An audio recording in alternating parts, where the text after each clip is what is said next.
আজকে হচ্ছে 16ই জুলাই 2024। আমাদের বার কাউন্সিল প্রিলিমিনারি লিখিত ব্যাচ, প্রিলিমিনারি তো না, লিখিত ব্যাচের 41তম ক্লাস এবং ফৌজদারি কার্যবিধির নবম ক্লাস।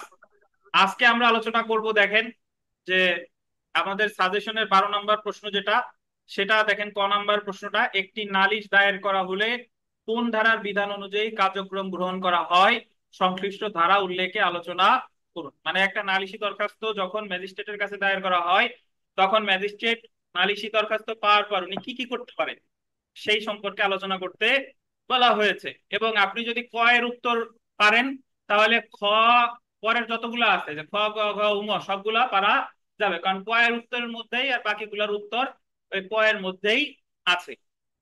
তো এখন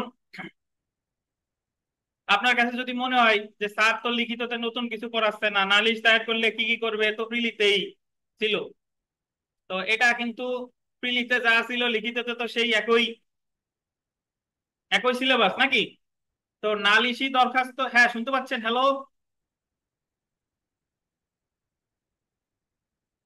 এই পিয়াল শুনতে পাচ্ছেন? পিয়াল সাহেব, জি স্যার, শোনা যাচ্ছে স্যার। শুনতে পাচ্ছি স্যার। ধন্যবাদ। Clear sir. গতদিন আমরা, হ্যালো স্যার, আসসালামু আলাইকুম। ওয়ালাইকুম আসসালাম, ধন্যবাদ। দেখেন গতদিন আমরা পড়েছিলাম যে একজন ম্যাজিস্ট্রেট বিচারার্থে কোনো মামলা কখন গ্রহণ করে, অর্থাৎ ম্যাজিস্ট্রেটের কাছে যখন কোনো নালিশি দরখাস্ত দায়ের করা হয়, উনি ওই ওই নালিশি দরখাস্ত হোক বা পুলিশ রিপোর্ট হোক বা উনি স্বপ্রণোদিত হয়ে হোক, যে কোনো ক্ষেত্রে উনি তিনটা ক্ষেত্রে অপরাধ আমলে নিতে পারে। আমলে রিলেটেড বিস্তারিত পড়ছিলাম, নালিশি মামলা নেয় 190 ক, পুলিশ রিপোর্টের উপর ভিত্তি করে জিআর মামলা নেয় 190 খ, আর স্বপ্রণোদিত হয়ে কত, 190 ক। আজকে আমরা সেটা একটু দেখবো। সেটা বলছে যে নালিশ দায়ের করা হলে, এখন ম্যাজিস্ট্রেটের কাছে নালিশ দায়ের করা হয় ফৌজদারি কার্যবিধি 200 ধারায়।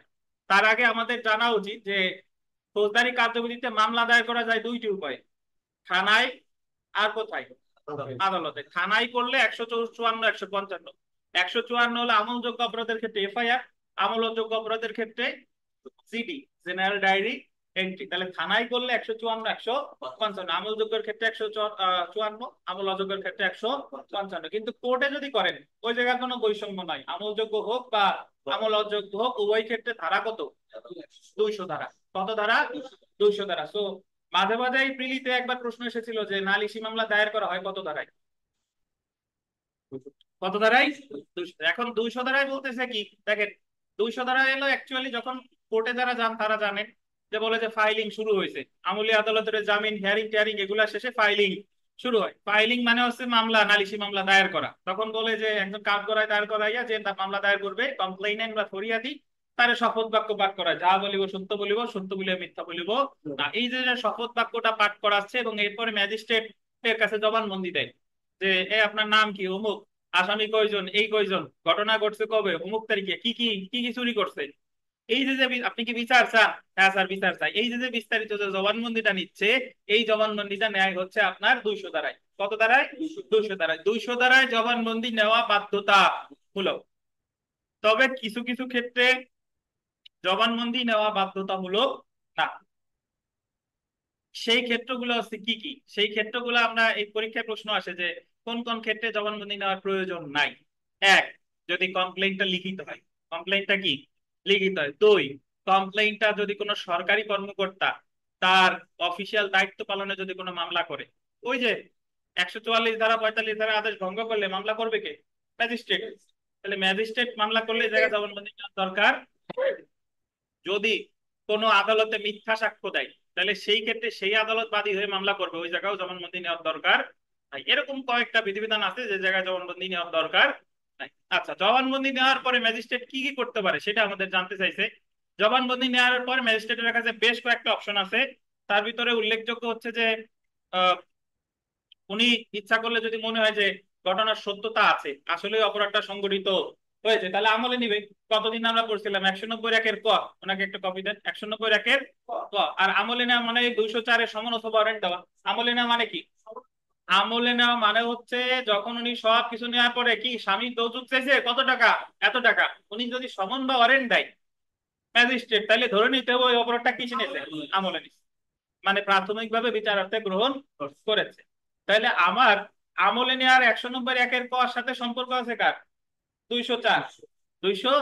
আচ্ছা, যদি আমলে না নেয়, ওনার কাছে যদি মনে হয় যে এই ঘটনার সত্যতা আছে কিনা একটু তদন্ত করা দরকার বা অনুসন্ধান করা দরকার, তাহলে অনুসন্ধান করবে 202 দ্বারাই। কত দ্বারাই? তাহলে উনি যদি আমলে নেয় তাহলে 190 পর সাথে সম্পর্ক কার? 204। উনি যদি আমলে না নেয়, উনি অনুসন্ধান করাবে বা তদন্ত করাবে কত দ্বারাই? 202 দ্বারাই। অনুসন্ধান আর তদন্তের মধ্যে পার্থক্য কি? তদন্ত উনি পুলিশ দিয়ে করাইতে পারে বা পৃথিবীর অন্য কোনো মানুষকে দিয়ে। ধরেন যৌতুকের মামলা করতে ওয়াইফ, যদি তিনি তদন্ত দেয়, তাহলে তদন্ত দিলে বলবে যে সংশ্লিষ্ট এলাকার যে চেয়ারম্যান তারে দিতে পারে, থানার ওসিরে দিতে পারে, সমাজসেবা কর্মকর্তারে কি দিতে পারে। অথবা যদি অনুসন্ধান দেয়, অনুসন্ধান দিলে তাহলে কিন্তু কোনো অনুসন্ধান দিলে অবশ্যই কারে দিতে হবে? কোনো ম্যাজিস্ট্রেট। বলেন কাকে? কোনো ম্যাজিস্ট্রেট। পুলিশ কখনো অনুসন্ধান করতে পারে? আচ্ছা, অনুসন্ধান বা তদন্ত দিল, অনুসন্ধান বা তদন্ত রিপোর্ট একসময় তারা জমা দিবে না? যে ম্যাজিস্ট্রেটের দায়িত্ব দিছে সে একসময় তো অনুসন্ধান বা তদন্ত রিপোর্ট কি জমা দিবে। অনুসন্ধান তদন্ত রিপোর্ট জমা পাওয়ার মানে ওনার কাছে ফেরত ওনার কাছে আসলে ওনার আসার পরে যদি মনে হয় যে না আসলে এই ঘটনার সত্যতা আছে, ওই এলাকার চেয়ারম্যান তদন্ত প্রতিবেদনে লিখছে যে না আসলেই স্বামী ওয়াইফের কাছে যৌতুক চাইছে, তাহলে এই ক্ষেত্রে ম্যাজিস্ট্রেট তদন্ত প্রতিবেদন পাওয়ার পরে ওনার কাছে মনে হয়েছে ঘটনার সত্যতা আছে, তাহলে উনি আমলেও নিতে পারে 190 পর। তাহলে আমলে নিতে পারে, সরাসরিও পারে, আবার অথবা কি তদন্ত প্রতিবেদন আসার পরেও নিতে পারে। মানে যখন ফাইলিং হলো, ফাইলিং জবানবন্দি নেওয়ার সাথে সাথে ম্যাজিস্ট্রেট ইচ্ছা করলে আমলে নিতে পারে। অথবা উনি যদি ওনার কাছে যদি মনে হয় যে না আমার একটু কি হওয়া দরকার, নিশ্চিত হওয়া দরকার, এই জন্য উনি তদন্ত অনুসন্ধান দিল, তদন্ত অনুসন্ধান রিপোর্ট যখন আসবে সেটা পাওয়ার পরে উনি কি করতে পারে? আমলে নিতে পারে। তাহলে যদি পরীক্ষায় কখনো প্রশ্ন আসে যে মামলা কি আহ আমলে নাই কিভাবে, তাহলে আমি আমলে সরাসরিও নেওয়া যায়, আবার কি তদন্ত অনুসন্ধান রিপোর্ট আসার পরেও নেওয়া যায়। এবার আসি, বলেন।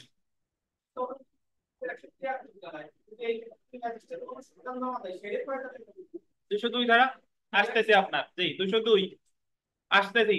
শেয়ার মামলায় তদন্ত দেয় কত ধারায়? 202। অনুসন্ধান বেগ বা তদন্ত দেখ শেয়ার মামলা হলেই কত? 202। বুঝতে পারছেন?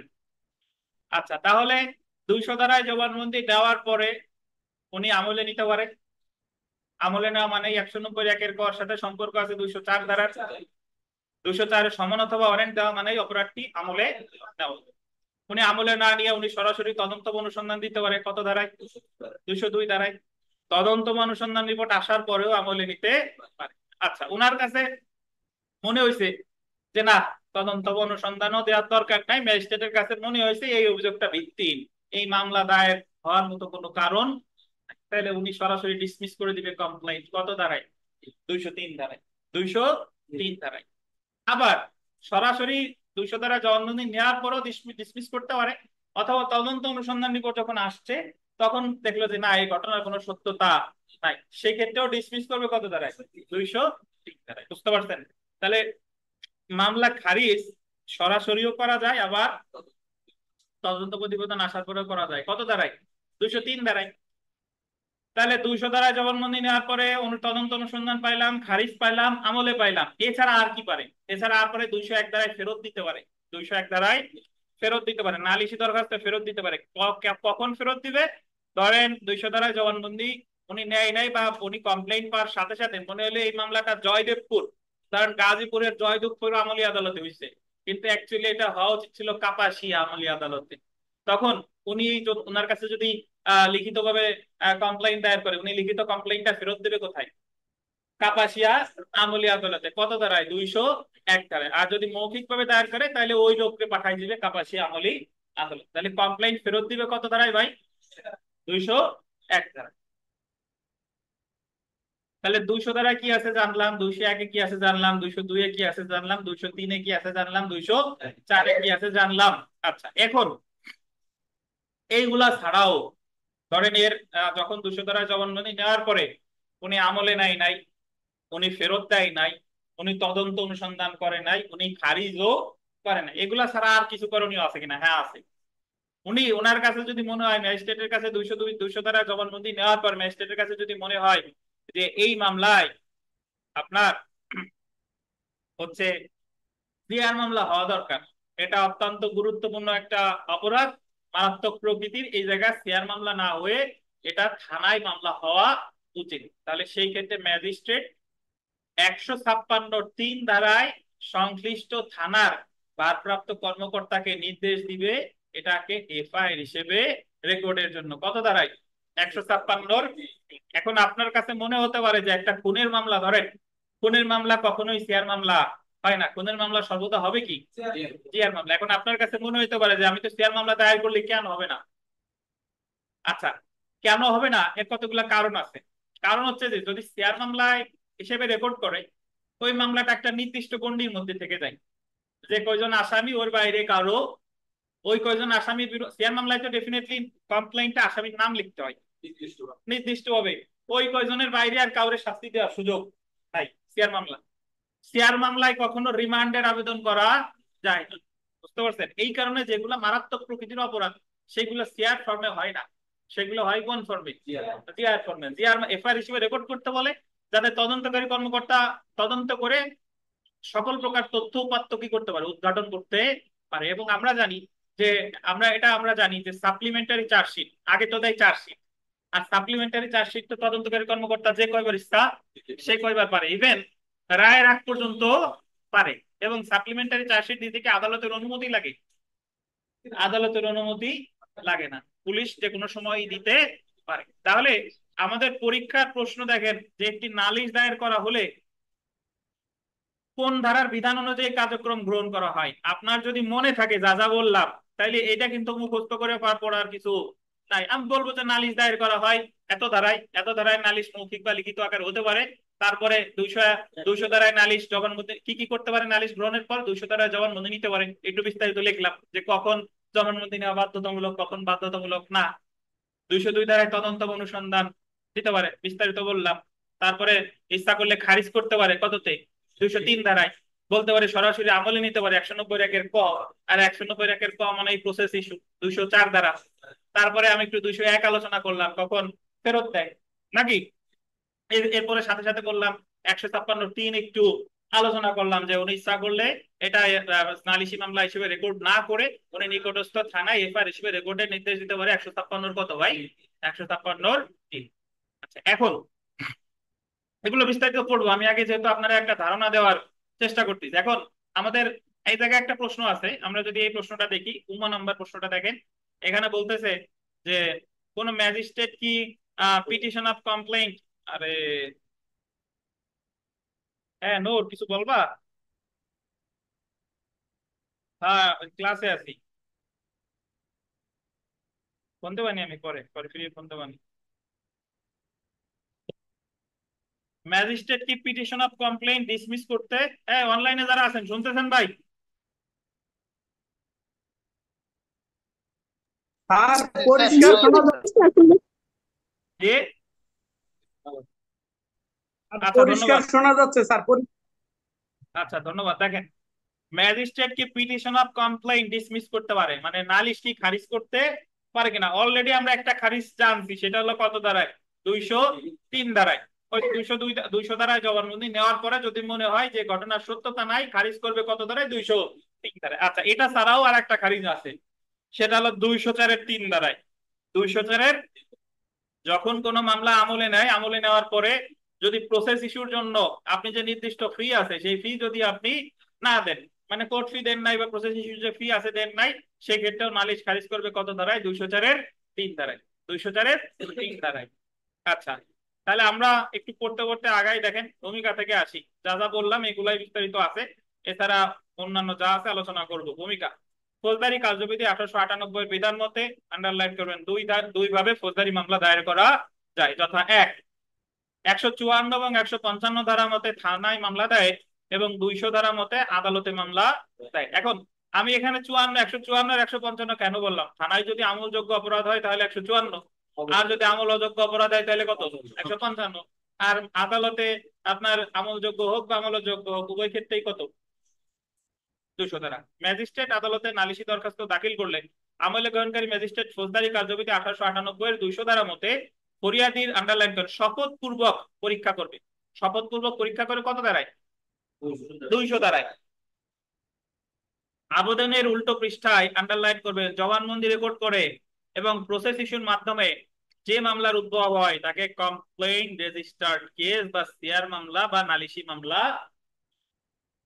ফৌজদারি কার্যবিধির আন্ডারলাইন করবেন 4-1 জ। 4-1 জ মনে না থাকলে বলবেন যে ফৌজদারি কার্যবিধি 4 ধারায় বলা হয়েছে যে নালিশি দরখাস্ত বলতে আইন অনুসারে ব্যবস্থা গ্রহণের উদ্দেশ্যে ম্যাজিস্ট্রেটের নিকট কোনো ব্যক্তি কর্তৃক কোনো অপরাধ সংগঠনে লিখিত বা মৌখিক অভিযোগ করাকে বোঝায়। এত অফিসিয়ালি লেখার দরকার নাই, ফর্মালি লেখার দরকার নাই, আপনি এভাবে লিখবেন যে যদি কোনো অপরাধ সংগঠন হয় তাহলে অপরাধ সংগঠন সম্পর্কে জ্ঞাত ব্যক্তি ম্যাজিস্ট্রেটের নিকট যে লিখিত বা মৌখিক অভিযোগ দায়ের করে তাকেই কি বলে?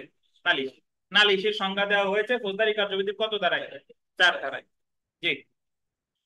এখন আমরা একটু দেখি যে যে নালিশ গ্রহণ করতে পারে, আন্ডারলাইন করেন, যে নালিশ গ্রহণ করতে পারে। এটা অলরেডি আমরা গতদিন আলোচনা করেছিলাম যে নাম নালিশ গ্রহণ করতে পারে যদি আমি মেট্রোপলিটন এলাকায় যাই তাহলে দেখেন আন্ডারলাইন করেন চিফ মেট্রোপলিটন ম্যাজিস্ট্রেট বা মেট্রোপলিটন ম্যাজিস্ট্রেট। এটা দুজন পারে কত ধারায়? 190 ধারায়। 190 ধারায় কে কে নালিশ গ্রহণ করতে পারে?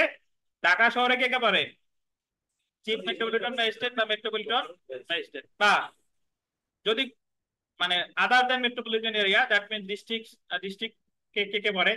জুডিশিয়াল ম্যাজিস্ট্রেট পারে, চিফ জুডিশিয়াল ম্যাজিস্ট্রেট পারে, চিফ জুডিশিয়াল ম্যাজিস্ট্রেট বা প্রথম শ্রেণী ম্যাজিস্ট্রেট বা বিশেষ ক্ষমতাপ্রাপ্ত অন্য যে কোনো ম্যাজিস্ট্রেট অপরাধ আমলে নিতে পারে। তাহলে প্রিলিমিনারি প্রশ্ন যে দ্বিতীয় বা তৃতীয় শ্রেণী ম্যাজিস্ট্রেট কি অপরাধ আমলে নিতে পারে? সাধারণত স্যার পারে না। পারে না স্যার। উনাদেরকে স্পেশালি এম্পাওয়ার্ড করা হয়, দ্যাট মিন্স উনাদেরকে বিশেষ ক্ষমতা দেওয়া হয়, তাহলে পারে। জি। আচ্ছা বলেন তো সিনিয়র জুডিশিয়াল ম্যাজিস্ট্রেট কি অপরাধ আমলে নিতে পারে? পারে স্যার।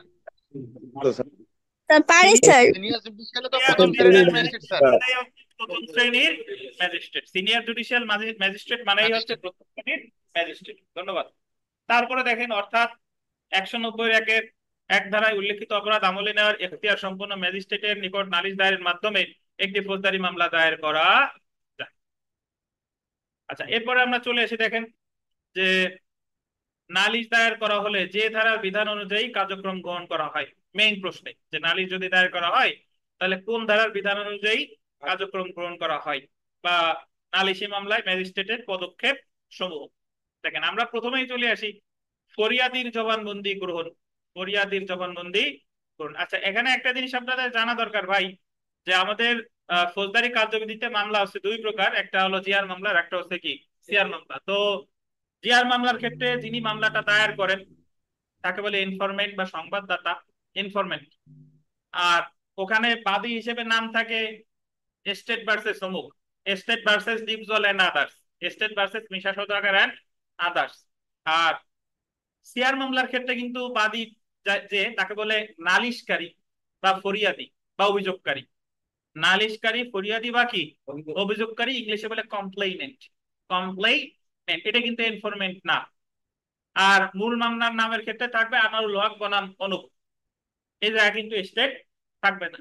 সো যদি আমরা দেখি যে ফরিয়াদির জবানবন্দি গ্রহণ ফৌজদারি কার্যবিধির আন্ডারলাইন করবেন 200 ধারা মতে কোনো ক্ষতিগ্রস্ত সংক্ষুব্ধ ব্যক্তি, আন্ডারলাইন করবেন কোনো ক্ষতিগ্রস্ত সংক্ষুব্ধ ব্যক্তি বা আন্ডারলাইন করেন তার পক্ষে অন্য কোনো ব্যক্তি ম্যাজিস্ট্রেট আদালতে নালিশি দরখাস্ত দাখিল হবে, দাখিল হয়ে গেছে, দাখিল করলে আমলে গ্রহণকারী ম্যাজিস্ট্রেট ফরিয়াদির শপথপূর্বক পরীক্ষা করে জবানবন্দির সারাংশ লিপিবদ্ধ করবেন।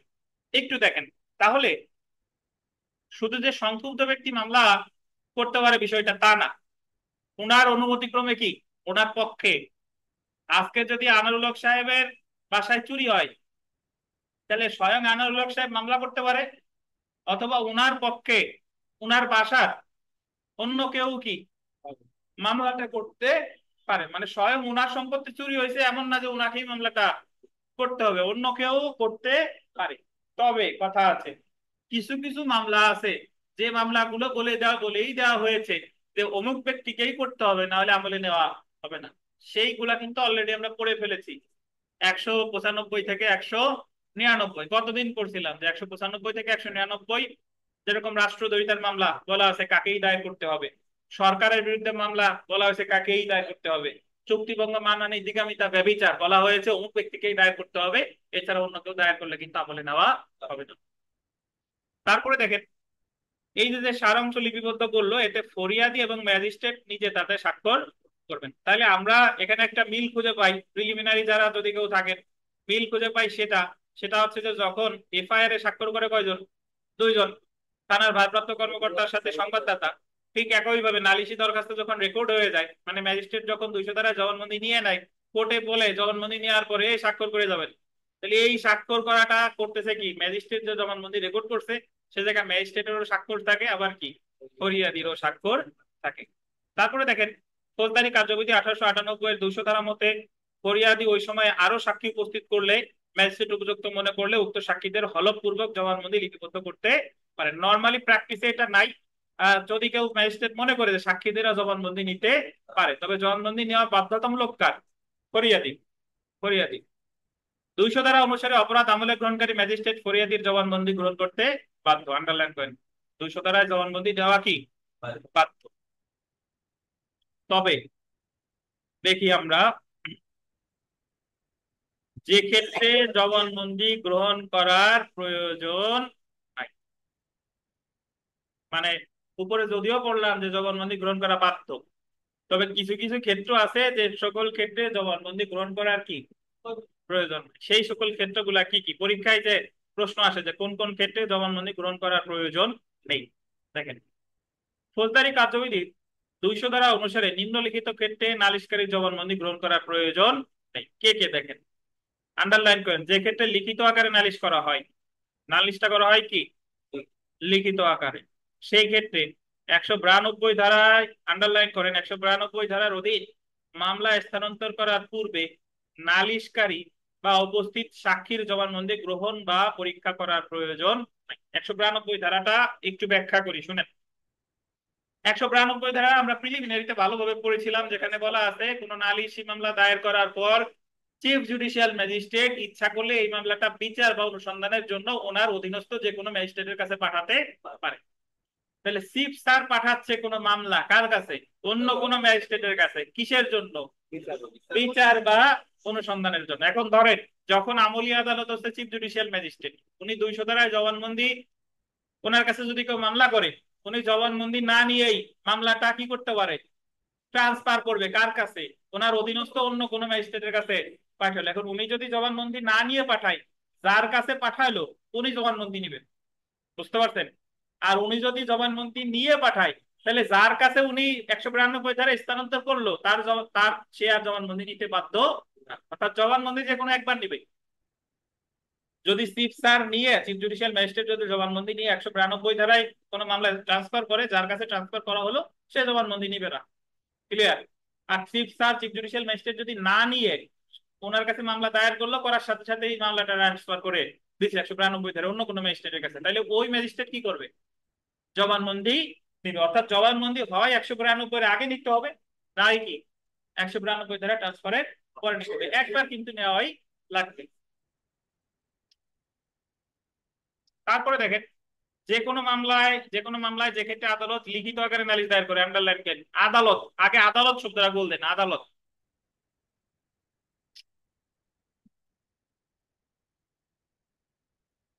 মানে যে মামলার কমপ্লেইনেন্ট হচ্ছে স্বয়ং আদালত, যে মামলাটা করে কোনো ব্যক্তি না, মামলাটা করে কে? স্বয়ং আদালত। মানে আদালত আদালতে মামলা করতেছে বাদী হইয়া। মানে কি? মানে হচ্ছে ধরেন চিফ জুডিশিয়াল, ধরেন দেওয়ানি আদালতে, দেওয়ানি সহকারী জজের আদালতে একটা, গোপালগঞ্জ সহকারী জজ আদালতে একটা মামলা বিচার হচ্ছে, যে মামলায় একজন সাক্ষ্য গ্রহণ পর্যায়ে একজন মিথ্যা সাক্ষ্য দিতে এসে ধরা পড়ছে। তাহলে মামলাটা হচ্ছিল কি মামলা? দেওয়ানি মামলা। তো দেওয়ানি মামলায় ফলাফল যাই হোক না কেন, এই যে মিথ্যা সাক্ষ্য দিতে আসলো, এটা স্বয়ং একটা অপরাধ না? এই মিথ্যা সাক্ষ্য যে দিতে আসলো, ওই ব্যক্তির বিরুদ্ধে মামলা করবে কে? স্বয়ং ওই দেওয়ানি আদালত। সহকারী জজ মামলা করবে কোন আদালতে? আমলি আদালতে। ফৌজদারি আদালতে এসে ওই সহকারী জজকে মামলাটা করতে হবে। এবং আদালত যদি লিখিত আকারে কোনো কমপ্লেইন দেয়, তাহলে এই আমলি আদালত ওই সহকারী জজের কোনো কি নিবে না? জবানবন্দি নিবে না। বুঝতে পারছেন আদালত কখন মামলা করে? অনুপ, অনলাইনে কেউ না বুঝলে প্রশ্ন করে আর কি। স্যার সরকার, স্যার হ্যাঁ বলেন। হ্যালো, না স্যার বললাম ক্লিয়ার স্যার, সমস্যা নাই স্যার। পরেরটা দেখেন, সরকারি কর্মকর্তা তার অফিসিয়াল দায়িত্ব পালনে লিখিত আকারে গোল দিবেন। সরকারি কর্মকর্তা গোল দেন, লিখিত আকারে গোল দেন। আগেরটা করছিল কে? আদালত। এবারেরটাকে সরকারি কর্মকর্তা কোন আকারে? নালিশি দরখাস্ত দায়ের করে, সেই ক্ষেত্রে নালিশকারী বা উপস্থিত সাক্ষীর জবানবন্দি গ্রহণ করার প্রয়োজন নাই। আর এই যে অফিসিয়াল দায়িত্ব, এই শব্দটা একটা গোল দেন মাঝখানে। অফিসিয়াল দায়িত্ব, অফিসিয়াল দায়িত্ব মানে হচ্ছে কি, সে যে দায়িত্ব পালন করে সেই দায়িত্ব রিলেটেড, তার পার্সোনাল মামলা না। কিন্তু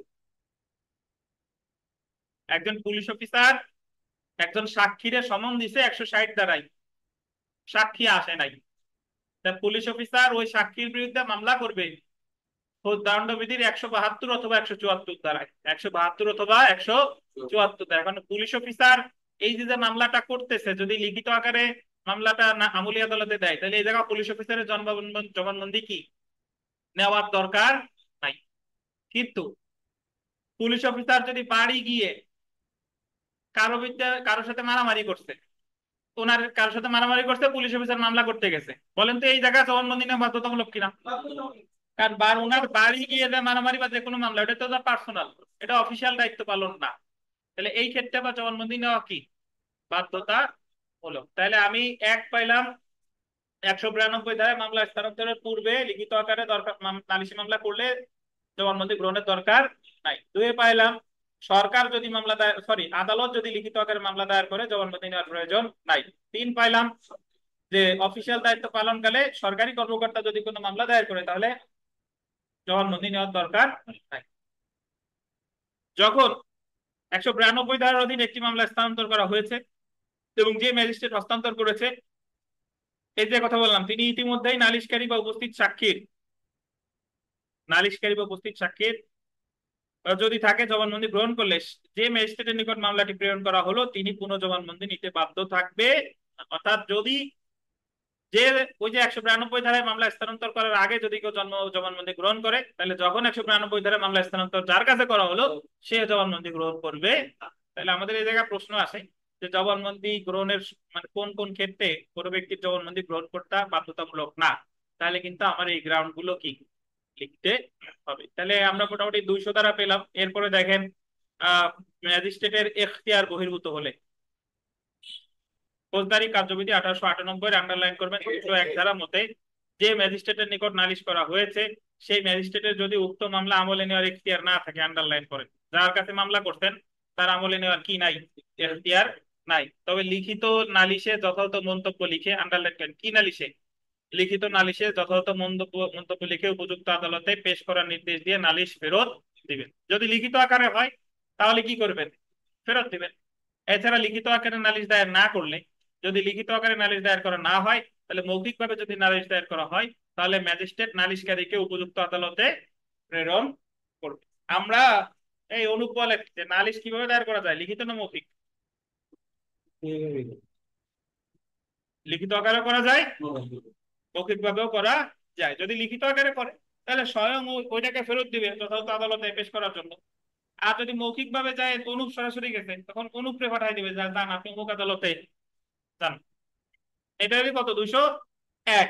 আনোয়ারুল হক সাহেব বলেন যে দেওয়ানি আদালতের যদি এখতিয়ার না থাকে তাহলে দেওয়ানি আদালত আরজিকে কি করে, কত কত ধারায় ফেরত দেয়?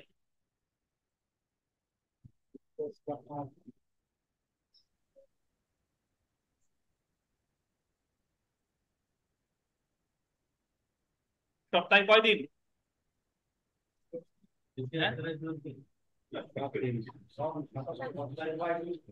সাতাদেশের 10 বিধি, সাতাদেশের 10 বিধিতে দেওয়ানি আদালতে যদি এখতিয়ার বহির্ভূত হয় তাহলে আর্জি ফেরত দেয় দেওয়ানি আদালত। সাতাদেশের কত বিধিতে? 10 বিধিতে। দেখি আমাদের অনলাইনে যারা আছেন আমাদের একজন বলেন যে আর্জি ফেরত দিলে, দেওয়ানি মামলার ক্ষেত্রে যদি আর্জি ফেরত দেয় তাহলে সংক্ষুব্ধ পক্ষের প্রতিকার কি? দুইটা প্রতিকার আছে স্যার। আপিল করতে পারে স্যার, আপিল করতে পারে, তা আমাদের মেয়াদ সাপেক্ষে নতুন করে মোকদ্দমা দায়ের করতে পারে। জাকারিয়া খাতা জি দেখি নাই স্যার, তো। এটা দ্বিতীয় প্রতিকারণে স্যার নতুন করে মামলা দায়ের দায়ের করতে পারে। আর দ্বিতীয় প্রতিকারটা দেশের এক বিধি অনুযায়ী বিবিধ আপিল করতে পারে। এক্স্যাক্টলি, 7 আদেশের 10 বিধিতে আর্জি ফেরত দিলে নতুন মামলা দায়ের করা যায়, অথবা এই 7 আদেশের 10 বিধির বিরুদ্ধে সংক্ষুব্ধ বাদী উচ্চ আদালতে বিবিধ আপিল করতে পারে। বিবিধ আপিলের বিষয় বলা হয়েছে 43 আদেশের 1 বিধিতে, কারণ 7 আদেশের 10 বিধি একটা আপিলযোগ্য আদেশ। আচ্ছা, আমরা এটাই স্যার তদন্ত আমাদের প্রথম আপিলযোগ্য আদেশ। আসেন আমরা তদন্ত বা অনুসন্ধানে চলে আসি। তদন্ত বা অনুসন্ধান, ফৌজদারি কার্যবিধি 1898 এর 202 ধারা মতে ফরিয়াদির রেকর্ডকৃত জবানবন্দির সাথে নালিশি দরখাস্তের বিষয়বস্তুর মিল পাওয়া গেলেও ম্যাজিস্ট্রেট ঘটনার বিষয়বস্তুর আন্ডারলাইন করবেন, সত্যতা সম্পর্কে সন্দেহ করলে গোল দেবেন, সন্দেহ করলে নিজে ঘটনা সম্পর্কে অনুসন্ধান করবেন। যদি ওনার কাছে মনে হয় যে ঠিকঠাক আছে কিনা অনুসন্ধান করবেন, বা তৃতীয় শ্রেণীর ম্যাজিস্ট্রেট না হলে তার অধীনে অন্য কোনো ম্যাজিস্ট্রেট বা কোনো পুলিশ অফিসার তিনি যাকে উপযুক্ত মনে করেন এরূপ অন্য কোনো ব্যক্তিকে তদন্ত বা অনুসন্ধানের আদেশ দিতে পারেন। ম্যাজিস্ট্রেট হলে নির্দেশ দিবেন অনুসন্ধানের, পুলিশ হলে অনুসন্ধানের নির্দেশ দিবে কি, মানে পুলিশ হলে নির্দেশ দিবে তদন্তের। এছাড়া তদন্ত যে পুলিশকেই দিতে হবে এমন কোনো কথা নাই, তদন্ত যে কোনো ব্যক্তিকেই দিতে পারে। এবং এখান থেকে আর একটা জিনিস জানা গেল যে তৃতীয় শ্রেণীর ম্যাজিস্ট্রেট অনুসন্ধানের আদেশ দিতে পারে না, কারণ অনুসন্ধানের আদেশ তো আপনার নিচের কাউরে দিবে। তা তৃতীয় শ্রেণীর ম্যাজিস্ট্রেট যদি হয় ওনার নিচে আর কেউ আছে? ওনার নিচে আর কেউ নাই।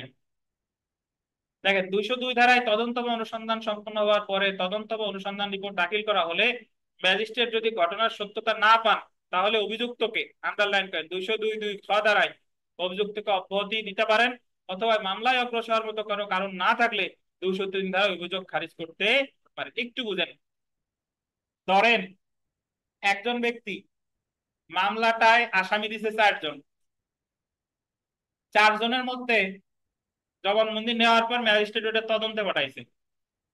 ধরেন ওসি, সদর থানার ওসির তদন্ত দিল, ধর ওসি একসময় তদন্ত প্রতিবেদন দিবে না, দেওয়ার পরে দেখলো যে 4 জন আসামির মধ্যে তদন্ত প্রতিবেদনে আসছে 3 জন দোষী, আর একজনের কোনো দায় তদন্ত রিপোর্টে নাই, তাহলে 3 জনের বিরুদ্ধে অপরাধ আমলে নিতে পারে আর বাকি একজনের অব্যাহতি দিতে পারে কত ধারায়? এই 202(2)(খ), 202(2)(খ, বুঝেন কিনা? 3 জনের ঘটনার সত্যতা পাইছে যে ওই 3 জন আসলেই এই কাজটা করছে, তাদের বিরুদ্ধে ইচ্ছা করলে অপরাধ আমলে নিবে, বাকি যে একজন থাকে তাকে অব্যাহতি দিবে 202(2)(খ। আর যদি মনে করে যে না, তদন্ত প্রতিবেদন পার করছে না, এরকম কোনো ঘটনাই ঘটে নাই, তাহলে পুরো মামলাটাই কি করে দিবে? খারিজ করে দিবে। কত ধারায়? 203 ধারায়। তারপরে দেখেন, এবং অগ্রসর হওয়ার কারণ থাকলে 190 ধারায় অপরাধ আমলে নিয়ে সমন রয়ে গেছে, সমন অথবা ওয়ারেন্ট ইস্যু করতে পারে। কি ইস্যু করবে? সমন অথবা ওয়ারেন্ট। আমরা চলে আসি নালিশ খারিজ। নালিশ খারিজ যে ফৌজদারি কার্যবিধি 1898 203 ধারা মতে আমলে গ্রহণকারী ম্যাজিস্ট্রেট, আন্ডারলাইন করবেন, কোন অভিযোগ সরাসরি খারিজ করতে পারে।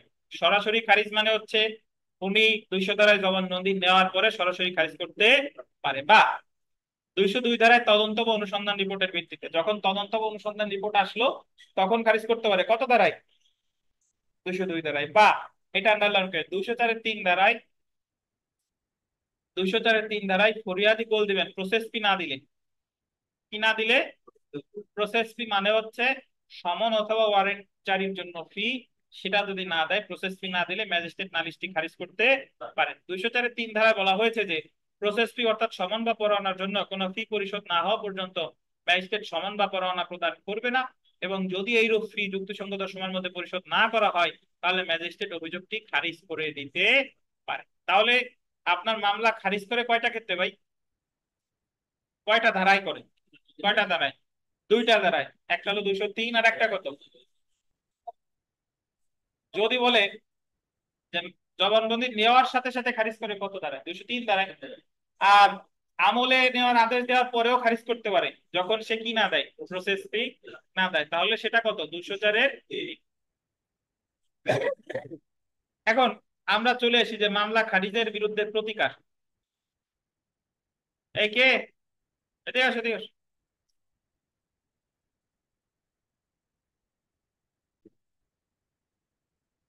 তাহলে ভাই আমরা দেখেন মামলা খারিজের বিরুদ্ধে প্রতিকার। আচ্ছা, 204-3 ধারায় নালিশ খারিজ হলে হাইকোর্ট বিভাগ বা দায়রা জজ রিভিশন ক্ষমতা প্রয়োগে 436 ধারায় উক্ত নালিশ বিষয়ে অধিকতর অনুসন্ধানের নির্দেশ দিতে পারে। তাহলে নালিশ যদি খারিজ হয় তাহলে অধিকতর অনুসন্ধানের আদেশ দিবে কত ধারায়? 436। কোন আদালত? রিভিশন আদালত, দায়রা আদালত অথবা হাইকোর্ট বিভাগ। তাহলে এখান থেকে জানলাম যে নালিশ খারিজ হলে রিভিশন করা যায়। নালিশ খারিজ হলে কি করা যায়? আর রিভিশন করলে রিভিশন আদালত কিসের আদেশ দিতে পারে? অধিকতর অনুসন্ধানের আদেশ দিতে পারে। কত ধারায়? তাহলে আপনি এইভাবে বলবেন যে যদি নালিশ খারিজ হয় সংক্ষুব্ধ পক্ষ উক্ত খারিজ আদেশের বিরুদ্ধে 439 বা 439 ক ধারায় দায়রা জজ বা হাইকোর্ট বিভাগে রিভিশন দায়ের করতে পারে এবং রিভিশন আদালত উক্ত নালিশ খারিজের আদেশের বিরুদ্ধে 436 ধারায় অধিকতর অনুসন্ধানের করতে পারে বা নির্দেশ দিতে পারে। তারপরে দেখেন বা লেখেন, একটা বা লেখেন, বা দিতে পারে জায়গাটা বা লেখেন। যেহেতু ফৌজদারি কার্যবিধি 204-3 ধারায় নালিশ খারিজ যেহেতু ফৌজদারি কার্যবিধি 204-3 ধারায় নালিশ খারিজ অভিযোগিত ব্যক্তির অব্যাহতি বা খালাস বলে গণ্য হয় না, সেহেতু একই ঘটনার ভিত্তিতে নতুন করে নালিশ দায়ের করা যায় বা নতুন মামলা দায়ের করা যায়। তাহলে নালিশ খারিজের বিরুদ্ধে প্রতিকার কয়টা? কি কি? একটা হলো রিভিশন করা যায়, আর একটা হলো নতুন মামলা দায়ের করা যায়। এখন আমাদের অনুপ সাহেব বলেন যে দেওয়ানি মামলা খারিজ হলে সংক্ষুব্ধ পক্ষের প্রতিকার কি? দেওয়ানি মামলা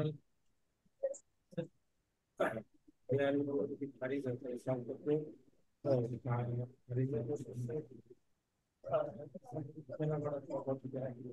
বলেন, যে কোনো একটা বলেন। দেওয়ানি মামলা খারিজ হলে সংক্ষুব্ধ পক্ষের প্রতিকার কি?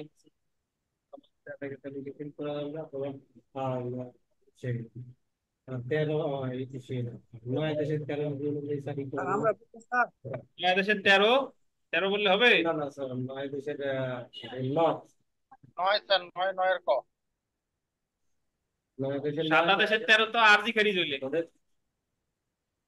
ভুলে গেছেন সব। মকদ্দমা খারিজ তো আপনি এইভাবে বলবেন যে স্যার মকদ্দমা দেওয়ানি মামলা তো মকদ্দমা খারিজ হইতে পারে অনেক বিধিতে, যেরকম 9 দেশের 2, 3, 4, সরি 2, 3, 5, 8। এছাড়া খারিজ আছে আপনার 11 দেশের 3-5। 17 দেশের 1, তারপরে 25 দেশে আছে, অনেকগুলো খারিজ আছে। তো এক একটা খারিজের বিরুদ্ধে প্রতিকার এক এক রকম। তবে কোন কোন খারিজের বিরুদ্ধে রিভিশন করতে হবে, কারণ এটা আপিলযোগ্য আদেশ না। কোন কোন খারিজের বিরুদ্ধে আপিল করতে হবে, এটা কি আপিলযোগ্য আদেশ। উদাহরণস্বরূপ বলা যেতে পারে যে 11 দেশের 21 বিধিতে মামলা খারিজ করলে এটা আপিলযোগ্য আদেশ, ওটার বিরুদ্ধে আপিল করা যায়। আবার যদি 9 দেশের 2, 3, 5, 8 কোন বিধিতে যদি মামলা খারিজ হয় তাহলে ওটা আপিলযোগ্য আদেশ না, সর্বক্ষেত্রেই কি রিভিশন রিভিশন অথবা 2, 3-এ খারিজ হইলে নতুন মামলাও করা যায় বা 9 দেশের 4-এ খারিজ রদের আবেদন করা যায়। আর 9 দেশের 8 আমরা পড়াই ফিরি।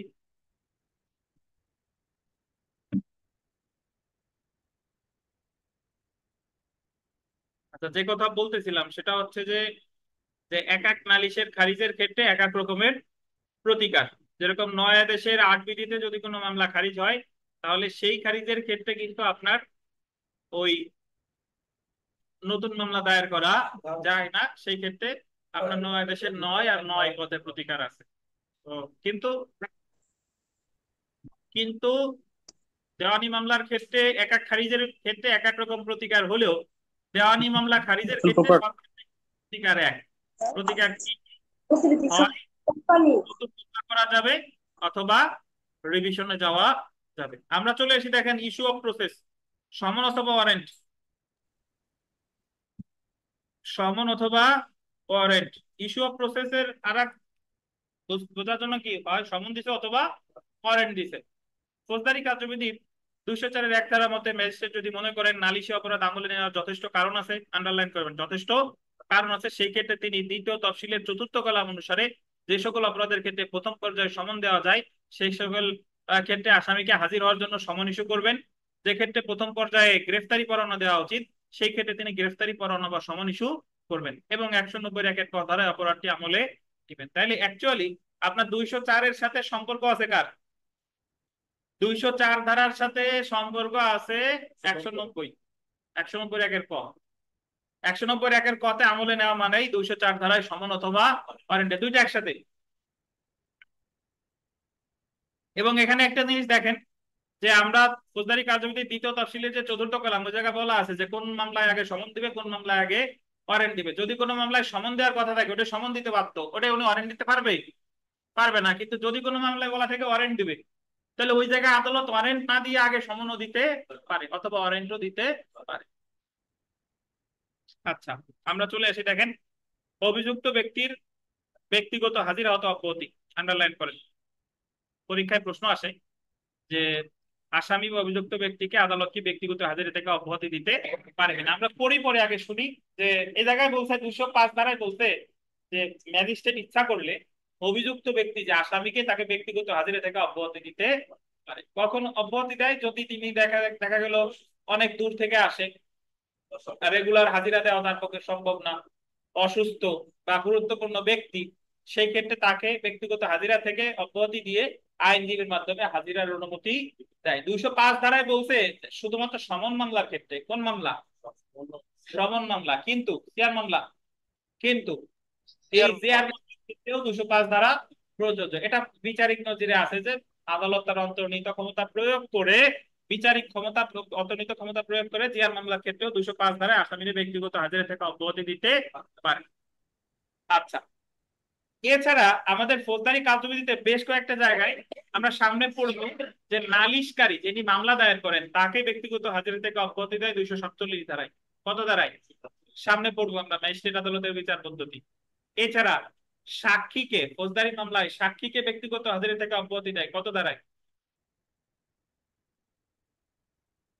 503 ধারায়।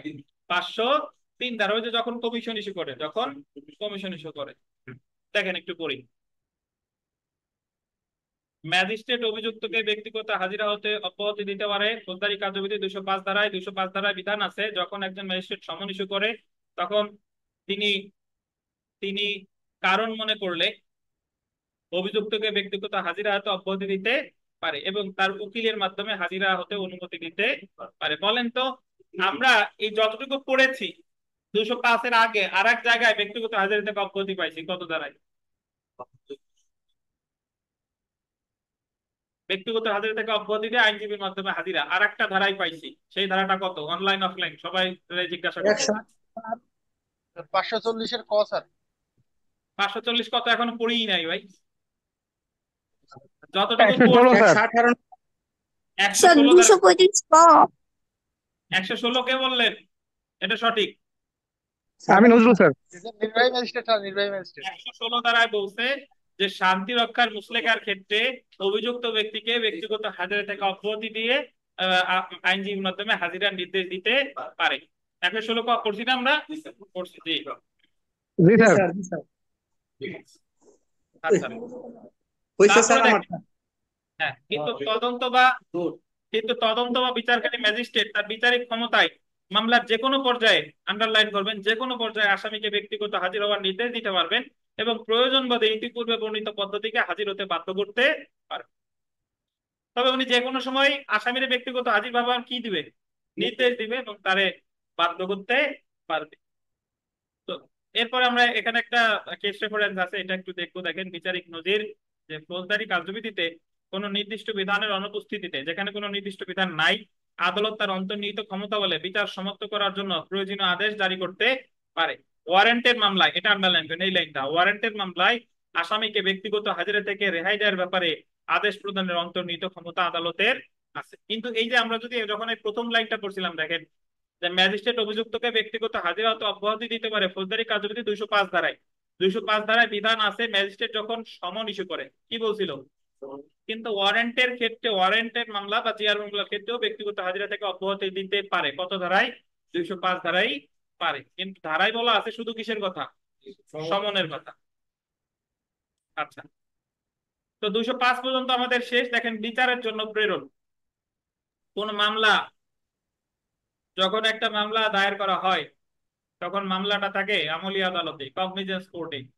একটা সময় যখন আমলি আদালতের ফাংশন শেষ হয়ে যায়, কার্যক্রম শেষ হয়ে যায়, তখন মামলাটা বদলি করতে হয় বিচারিক আদালতে। কোন আদালতে? বিচারিক আদালতে। এখন অনুপ বলেন যে কোন মামলা কোন আদালত কর্তৃক বিচারযোগ্য, এটা বুঝবে কিভাবে আদালত? স্যার এটা তো তারা ই অনুযায়ী স্যার আমাদের দ্বিতীয় তফসিল অনুযায়ী দ্বিতীয় তফসিলের কত কলাম? আমাদের জন্য 8 কলাম বিচার করবে। দ্বিতীয় তফসিলের অষ্টম কলাম। কোন আদালত কর্তৃক বিচারযোগ্য? দ্বিতীয় তফসিলের অষ্টম। ম্যাজিস্ট্রেট যদি, আমলি আদালত যদি দেখে এই মামলাটা দায়রা আদালত কর্তৃক বিচারযোগ্য, তাহলে আমলি আদালত মামলাটা দায়রা আদালতে পাঠাই দিবে 205 গ ধারায়। 205 কয় ধারা? গ। আর ম্যাজিস্ট্রেট যদি দেখে এই মামলাটা ম্যাজিস্ট্রেট আদালত কর্তৃক বিচারযোগ্য, তাহলে ম্যাজিস্ট্রেট আদালতে পাঠাবে কত ধারায়? 205 গ গ। 205 গ গ, বা ইংলিশে বললে সিসি। দেখেন, এখন আর একটা কথা বলি, আপনারা জানেন অবশ্যই, তারপরে বলি যে আমলি আদালত থেকে একটা মামলা কখন বদলি করে, জিআর মামলা কখন বদলি করে আর সিআর মামলা কখন বদলি করে? আনোয়ারুল হক সাহেব বলেন। আগে একদিন বলছিলাম। তার যদি ক্ষমতা না থাকে জিআর মামলায় বদলি করে যখন পুলিশ রিপোর্ট যদি আমলে নেয় তাহলে বদলি করে দিবে। আর সিআর মামলায় আমলে নেওয়ার সাথে সাথে বদলি করে না।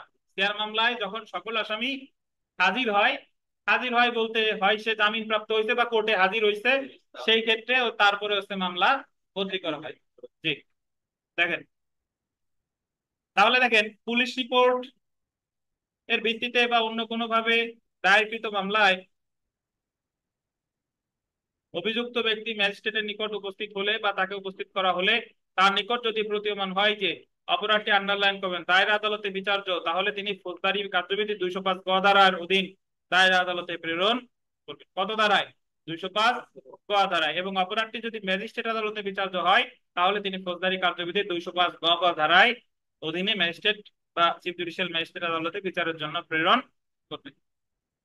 আচ্ছা, ধরেন এই প্রশ্ন যদি এইভাবে আসে, আপনারা তো ফাঁদে পড়ে যাবেন, বলবে যে ম্যাজিস্ট্রেট যখন কোনো নালিশি দরখাস্ত বিচারার্থে গ্রহণ করেন তখন তিনি কি কি পদক্ষেপ গ্রহণ করবেন? তখন তো আপনি ওই 241 পদতে 50 পর্যন্ত লিখবেন। কিন্তু এই জায়গা হলো বিচারার্থে গ্রহণ করলে তখন আমার অ্যাকচুয়ালি কত?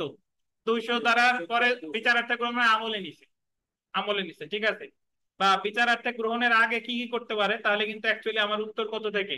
এই 200 ধারায়।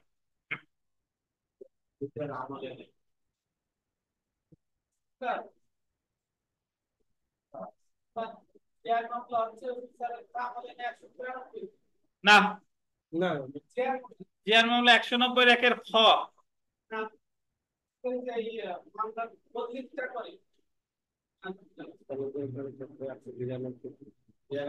সেটা দায়রা আদালত আমলে নেবে 190 193 তে।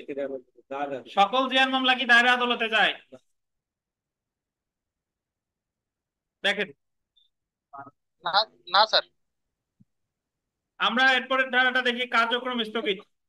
এটা খুবই বিবিআই গুরুত্বপূর্ণ ধারা, কার্যক্রম স্থগিত। 205 ঘ ধারা, 205 ঘ বা 205 ডি।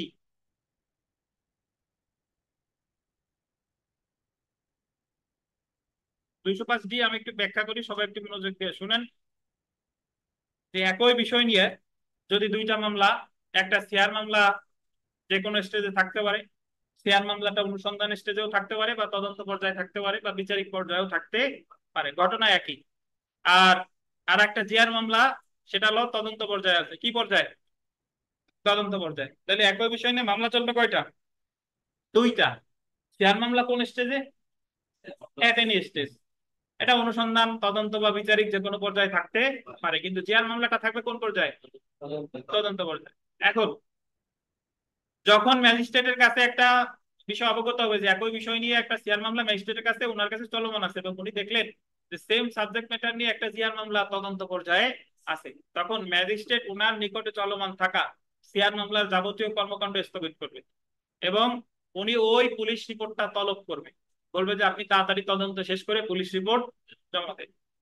তো যখন পুলিশ পুলিশ ওই জিআর মামলার তদন্ত শেষ করে ম্যাজিস্ট্রেটের কাছে তদন্ত প্রতিবেদন দিল, তখন ম্যাজিস্ট্রেট পুলিশ প্রতিবেদনে যদি চার্জশিট দেয়, চার্জশিটে যাদেরকে অভিযুক্ত করা হয়েছে সেই সকল আসামির সাথে দেয়ার মামলায় যারা আসামি আছে না, সেই সকল আসামির মিল আছে কিনা, সাদৃশ্য আছে কিনা।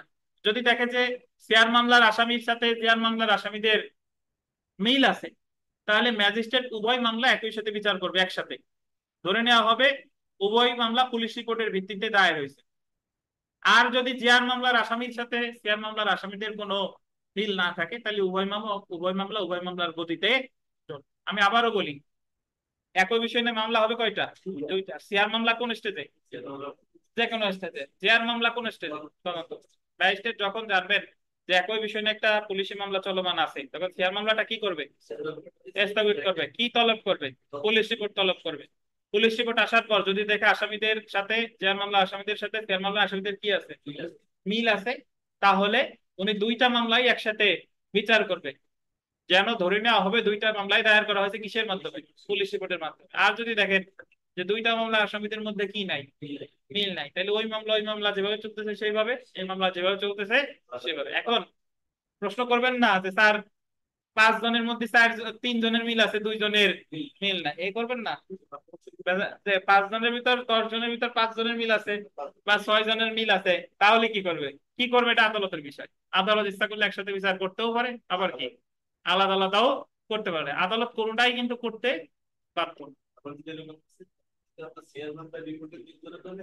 স্যার হ্যাঁ বলেন, স্যার বলেন। স্যার এই যে দুইটা, একটা ঘটনা নিয়ে দুইটা মামলা, এটা যদি স্যার এই ক্ষেত্রে ওই আসামিগণ যদি 561 ক দ্বারায় কোয়াশমেন্টের আবেদন করে, কোনো প্রতিকার পাবো স্যার? পাইতে পারে। জি, স্যার। দেখেন, হাইকোর্ট ডিভিশন তো সবার উপরে, একজনের নিচে। দেখেন, কার্যক্রম স্থগিত। ফৌজদারি কার্যবিধি 205 ঘ ধারা মতে কোন নালিশি মামলার অনুসন্ধান বা বিচার চলাকালে ম্যাজিস্ট্রেট যদি, এই যে দেখেন নালিশি মামলা বলতেন, অনুসন্ধান বা বিচার বলতেন, কোন স্টেজে আছে? নালিশি মামলাটা কোন স্টেজে ভাই? অনুসন্ধান বা বিচার। সংশ্লিষ্ট অপরাধ সম্পর্কে আন্ডারলাইন করেন, পুলিশ তদন্ত চলমান আছে। পুলিশ তদন্ত চলমান আছে মানে কি? পুলিশ তদন্ত চলমান। আবার বলবেন যে স্যার এই জায়গায় তো জিয়ার মামলা লেখা নাই। পুলিশ তদন্ত মানে কি ভাই? জিয়ার মামলা চলমান আছে, তিনি নালিশি মামলার কার্যক্রম স্থগিত রাখবেন।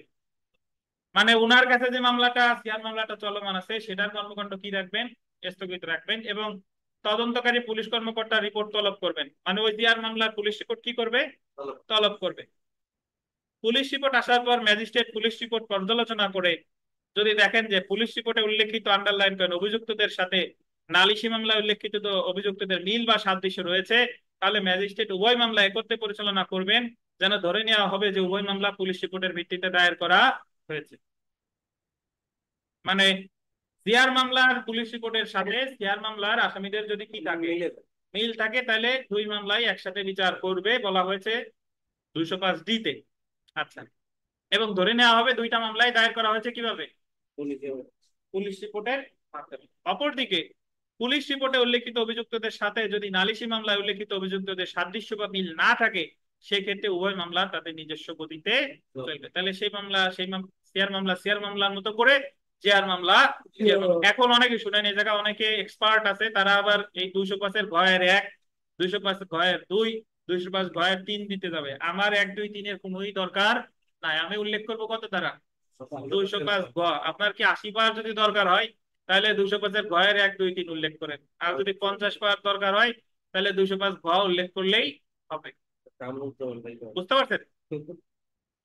আমি জাস্ট মূল ফ্যাক্টটা মনে রাখলাম যে 205 ঘতে কি বলছে, কোন সাবসেকশনে কি আছে আমার স্পেসিফিক্যালি দেওয়ার দরকার নাই।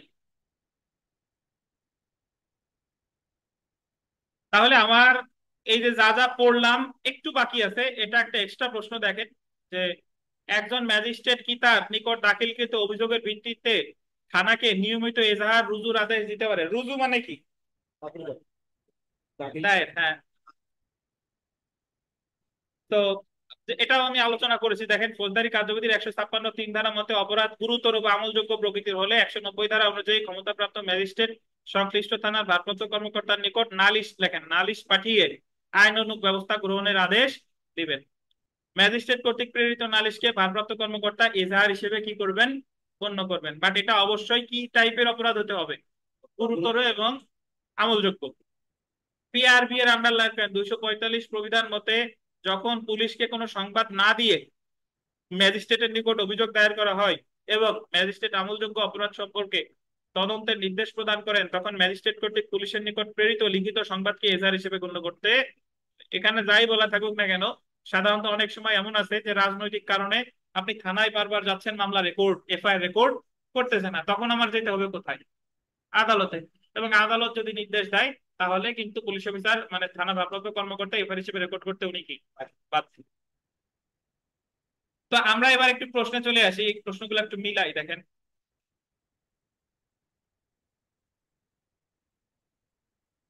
আমরা যদি ক নাম্বার দেখি, একটি নালিশ দায়ের করা হলে কোন ধারার বিধান অনুযায়ী কার্যক্রম গ্রহণ করা হয় সংশ্লিষ্ট ধারাগুলো আলোচনা করুন। ক আসলে সবগুলা, যে যাদা বললাম 200 থেকে 205D পর্যন্ত সব। খ দেখেন, একই অপরাধ বিষয়ে নালিশি মামলা এবং পুলিশ তদন্ত চলমান থাকলে ম্যাজিস্ট্রেট কি পদ্ধতি অনুসরণ করবেন, কি পদ্ধতি? 205D লেখেন, এই জায়গায় ডিটা লেখা হয়নি, 205D।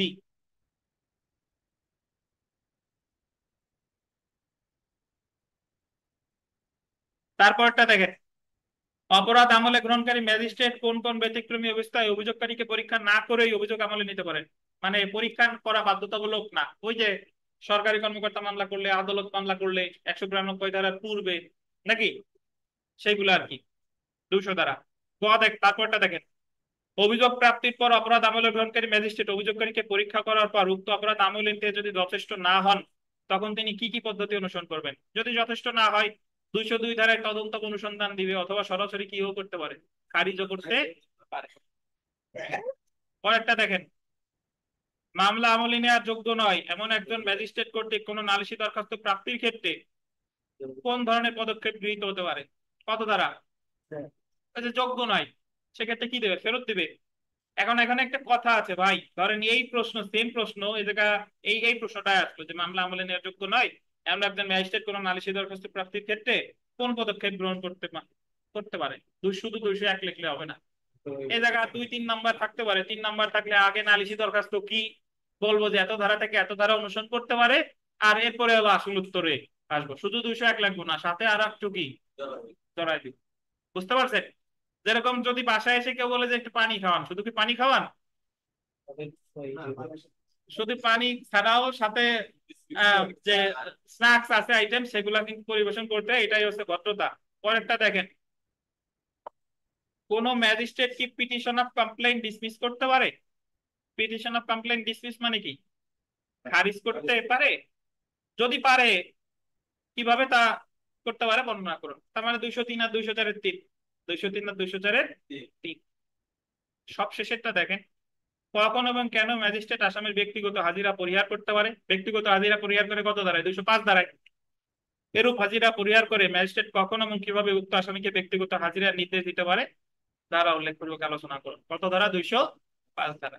তো আজকে আমরা একটু কম পড়লাম, আগামী দিন আমাদের চার্জ বিস্তারিত করবো 221 থেকে 240। খুবই গুরুত্বপূর্ণ ক্লাস, কেউ মিস করবেন না। চার্জ খুবই গুরুত্বপূর্ণ, বিবিআই 221 থেকে 240 পর্যন্ত পড়বো চার্জ। অনলাইনে যারা আছেন, জি আজকে স্যার। আমাদের একজন নতুন যোগ হয়েছেন মোহাম্মদ মোশাররফ ভাই, কথা বলেন, কেমন আছেন বা বুঝেছেন কিনা, কোনো প্রশ্ন আছে কিনা? মুশারফ ভাই, আসসালামু আলাইকুম। আপনার থানা কোথায় ভাই?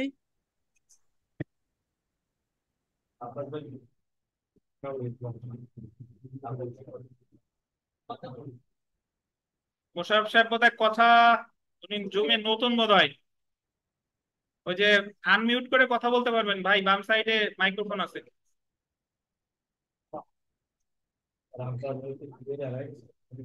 আব্বাস সাহেব বিয়ে করে হারাই গেছে।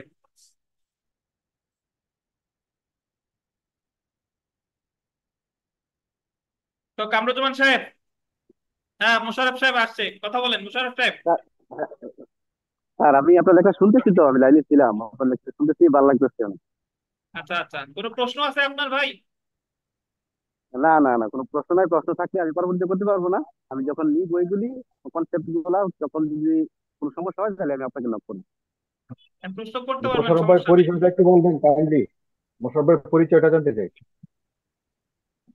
জি জি ভাই।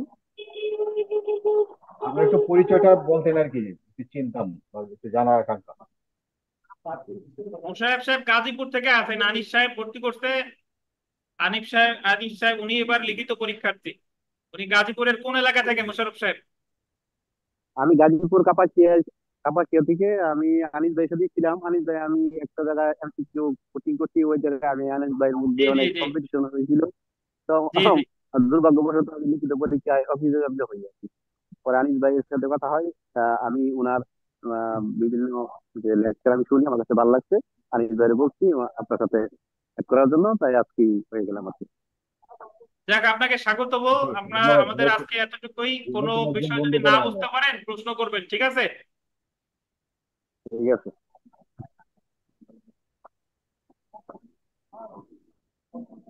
ঠিক আছে, সবাই ভালো থাকেন আর গ্রুপে পরিচিত হন, সমস্যা নেই। আল্লাহ হাফেজ।